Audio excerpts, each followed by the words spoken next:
বর্তমানে ভালোবাসার যে সংজ্ঞাটা কি অনেকটা বদলে গেছে, বা খুব ঠুনকো হয়ে গেছে, মানে খুব সহজ, ঠুনকো আর অ্যাভেলেবেল অ্যান্ড ডিগ্রেডেবল? হ্যাঁ, আমার মনে হয় একটু হয়েছে। তার কারণ দেখো, বর্তমানটা যতক্ষণ না অতীত হচ্ছে ততক্ষণ বোঝা সম্ভব নয় যেটা চলেছে চলবে কিনা। হুম।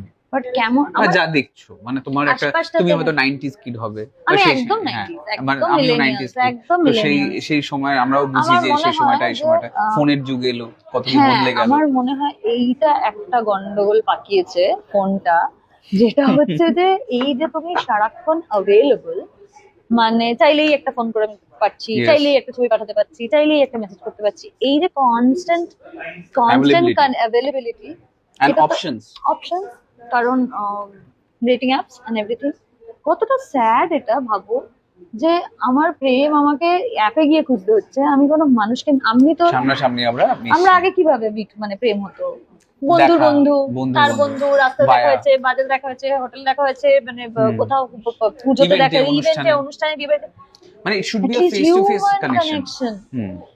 বাট এখন তো সোয়াইপ, মানে রিজেক্ট করাটাও কত ইজি হয়ে গেছে না। হ্যাঁ, একটু রাজঝগড়া রাইট, হলে ব্লক করে দিল। হ্যাঁ, রাইট সোয়াইপ লেফট সোয়াইপের উপর যদি আমি ডিপেন্ড করে যে আমি আমার জীবন, মানে জীবন সঙ্গী ছেড়ে দাও, আমি প্রেম করব কিনা, তাহলে তো সেইটার লংজিভিটিটাও খুবই কমই হবে আর কি, বলে আমার মনে হয়। হ্যাঁ, তার মানে কি মিলেনিয়ালস এর সম্পর্ক ভাঙে না? ডেফিনেটলি ভাঙে, কিন্তু আমার সম্পর্ক সবারই ভাঙতে পারে, সম্পর্ক কিন্তু তো সবারই ভাঙে। সেটা বজায় রাখার চেষ্টাটা তো বড় হ্যাঁ, কথা। আমার মনে হয় বজায় রাখার মিলেনিয়ালসরা চেষ্টাটা না চলে অনেক গেছে। বেশি অনেক বেশি ইমোশনাল ফুলস আর কি, মানে তারা না, তারা বড় হয়েছে বলিউড শাহরুখ খানকে দেখে তো, হুম। সো ন্যাচারালি ওই ওই একদম গভীরে গিয়ে প্রেমে পড়া ওই ব্যাপারটা বোধহয় আমাদের জেনারেশন বা তার আগের জেনারেশন একটু বেশি ছিল।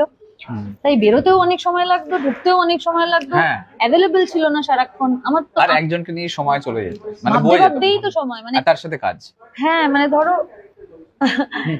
একটা প্রেম শুরু হওয়া থেকে প্রথম দেখা হওয়া অবধি যে স্পেসটা, সেটাই তো একটা লম্বা প্রসেস। একদম। কখন মা জেনে যাবে, কখন বাবা জেনে যাবে, কাউকে বলা যাবে না, এইখানে পাড়ায় দেখা করা যাবে না, সেখানে পাড়ায় হাত ধরা যাবে না, এত কিছু কাটিয়ে যে প্রেমটা যখন, আরে না, জয়ের আনন্দ ছিল। হুম। আমার মনে হয় একটা জয়, ওই আর আনন্দটা ছিল সেটার এমন। পরিণতিতে যাওয়া, হ্যাঁ, মানে আর সেই এইটা, প্রেমটা দ্য মোর বিবাহ ইউ হোক বা ইনভেস্ট, একসাথে থাকা। The more you invest, the hmm. More you return, the more return you get. শুধু একটা গল্প তৈরি হতো, একটা মানুষের যদি 10 বছর আমরা কাটাই, সেটা একটা গল্পের মতন, যে এতদিন আমরা সেটা নিয়ে পরে আর রিলিজ করি। ইনভেস্টমেন্টটা অনেক বেশি ছিল। তো এখন তো ইটস ইজিলি অ্যাভেলেবল, তো যত সহজে তুমি পেয়ে যাবে তত সহজে ছেড়ে দিতে অতটা কষ্ট হবে মানে না। পেশেন্স নেই, আর জীবনে গল্প হচ্ছে না। হুম, হুম, মানে পেশেন্সটা